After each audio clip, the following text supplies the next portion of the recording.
I'm my father now. I'm my father now. Walked out the door. Wavy Boy Productions. Yeah, I was just a fool. XX log. Hi all, it's Thursday the 14th of November, and as per tradition, the day before I have my next treatment, I like to do a bit of a recap of what's been happening over the last few weeks since I had my first Docetaxol. So as you know, I went a bit loopy-loo, ended up with an infection and had to go to hospital. Had to be in isolation for 4 days, which was pretty horrendous. I had an appointment with the oncologist on Tuesday, and he told me that all the symptoms that I displayed were common, but it was very rare that somebody had all of them at the same time, basically in one session. And because I had lost the feeling or got pain in my fingertips and my feet, he said as a possibility it was attacking the nerves, and therefore it was too powerful. So they've reduced my dosage to 80%, which at first I was a bit worried about, because it's obviously working. He did an examination and he had to try really hard to try and find the lump, which is good. It means that something's happening. And the fact that it attacked my cells so violently just indicates that it really is working. And the oncologist said if I went through that again, they might not be able to do the last 2 doses. So, you know, I guess you weigh it up and you go, okay, well, yeah, reduce it by 80% and I can get another 2 doses. I don't want another 2 doses. I'd rather not have 2 doses. But if it's going to help with the reduction of the lump, then that's what we're going to do. So in light of that, when I was in hospital, I tried to do a bit of research on the timeline of how the chemo affects your body, and from what I could see, there wasn't lots on there. So what I thought I'd do is do a bit of a video time lapse of what happened to me at what stage, and I just must stress that the oncologist did say that this was like an extreme case, and it's not something that happens all the time, but it gives people who are having this type of chemotherapy, which is Docetaxol and carboplatin, the opportunity to see potentially what the side effects could be. So without further ado, I am going to leave you with this time lapse. I look horrendous in lots of it, I understand that. Got a new wig the other day, and I've played around with it and managed to do a nice updo, so I'm quite pleased with that.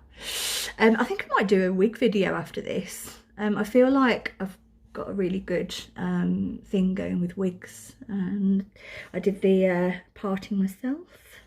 It looks good. Anyway, time lapse. So it's been 2 hours since I had my Docetaxol. A little bit of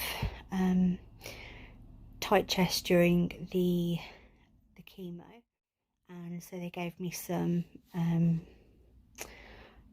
very fuzzy at the moment. They gave me some Pyrrhus. Now I feel okay. I've got a bit of a backache, so I'm sitting surrounded by pillows at the moment. My head is still fuzzy. I'm not thinking brilliantly. I've just been going to the toilet a lot. I've been weeing like a horse.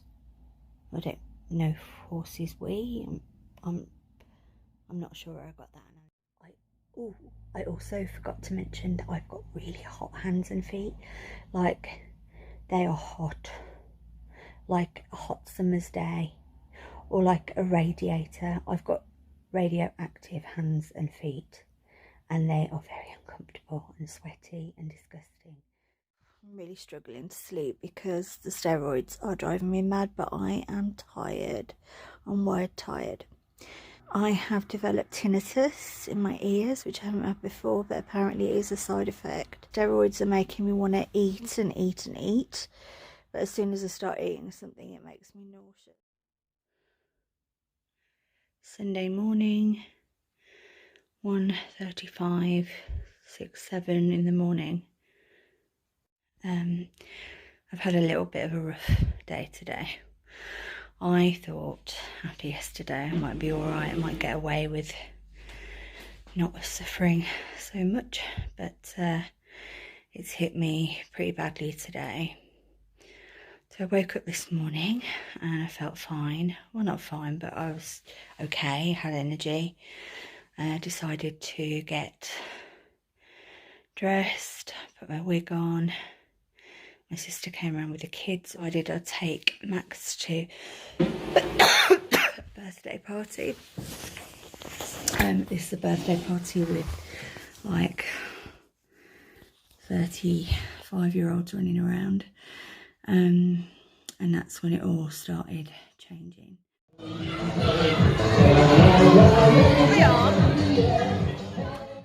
have chemo, you get heightened sensitivity. Well, I get heightened sensitivity.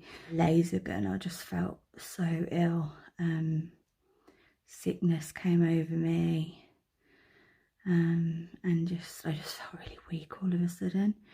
And as the party got on progressively, I got worse and I had to go to the toilet. I thought I was going to be sick.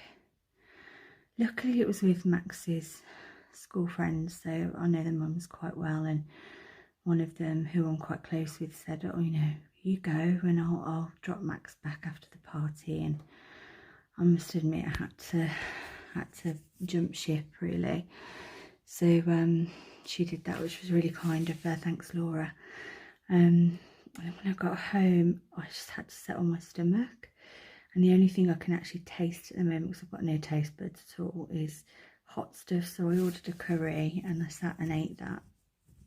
It did settle my stomach, but I'm paying for it now. So a few hours later, my body literally just started shutting down. Bones ached. I've got a really severe backache, so I'm taking lots of brufen. And I've got quite severe constipation, so Senocot. And I've slept from 9 till 12:30. I can't get back to sleep now because my pain in my back so bad and my mouth is so dry and horrible. I just feel pretty crap, really. I always know that it's bad. The worst thing is I think it's going to get worse when the steroids wear off. But right now, there was a time earlier today my chest was really tight. I couldn't breathe properly.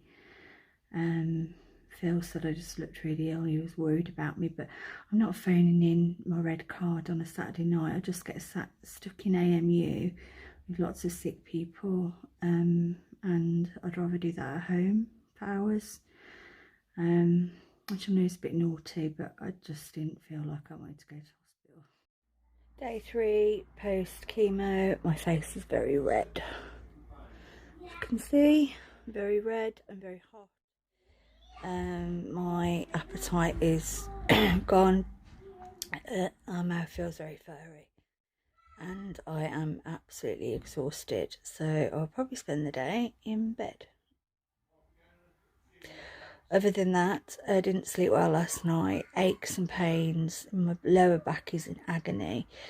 My bones are really sore today. I think this might be worse than the last one. Hi guys, we're on day 4 of this Docetaxol. As you can see, my face is still very red. I can't talk that well because my mouth is like My tongue feels about 1,000,000 times bigger than it's supposed to be, and my mouth's really sore.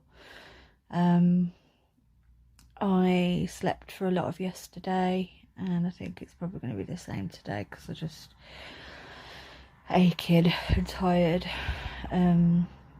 Phil's off today, Max at club. Just everything hurts, my mouth especially. My tongue feels about 10 times bigger. I've been to the toilet a lot, which is a task in itself. Morning. Alright, we're on day 5. It's been pretty bad, to be fair. I called the hospital this morning because the pain in my bones was so bad, and I just didn't know how I was going to cope. So, because I've had the lenograstin injections today, which is supposed to stimulate your white blood cells, and I just couldn't stand the thought that I was going to have those, and I was in so much pain. I mean, it was excruciating. It was so painful. Phil got me some cocodamol, and the doctors have prescribed some cocodamol, but it was just horrible. Like, the pain, I can't explain to you. Now I'm okay because I've had some pain relief, but everything, my legs, my back, my arms, everything was just in agony. And my mouth is still really bad. I got sores on my tongue. Hiya, it's day 6, and I can report today I've finally come out of it a little bit. I got given quite strong painkillers yesterday, and that seemed to have helped with the pain, but my skin is awful. I feel really down still. My energy is quite low, and my throat's really sore, as you can hear. I've lost that, but I can't tell you how horrendous the last few days have been. They've just been really bad, to the point where I honestly thought I was going to have to go into hospital because I just felt so weak. My stomach still doesn't work that well, but I've got medication for that, and I'm feeling a bit nauseous. 3 o'clock in the afternoon, and I'm now back in hospital. Having observations because my temperature's gone up to 38.8, so they're just checking me to make sure I'm not neutropenic, which is good, but I still might have to have antibiotics, so fingers crossed I get to go soon.